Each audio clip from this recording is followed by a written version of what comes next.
చచుట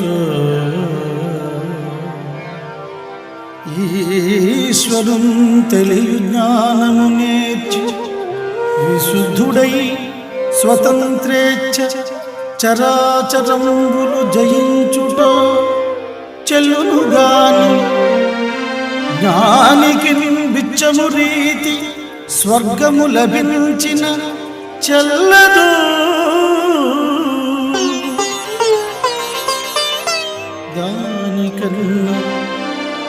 దానికన్నా ఈ మచ్చు దరిద్ర జీవితమే మంచిది కాదు భైక్ష్యం.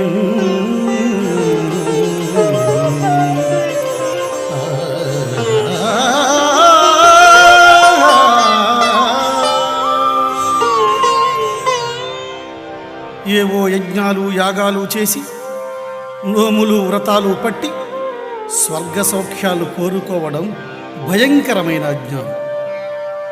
ఆ పుణ్యం పూర్తయ్యాక మళ్ళీ కిందికి రాక తప్పదు, మళ్ళీ మోక్ష ప్రయత్నమూ తప్పదు.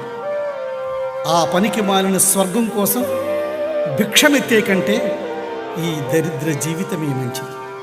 బ్రతికామా ఈశ్వరుణ్ణి తెలుసుకుని జ్ఞానులమై విశుద్ధులమై స్వతంత్రులమై సమస్త లోకానికి అతీతంగా బ్రతకాలి, లేదా బ్రతుకు ముగించగలగాలి. అంతే తప్ప మధ్య మార్గముల మత్తు మందుల జోలికి పోవద్దు.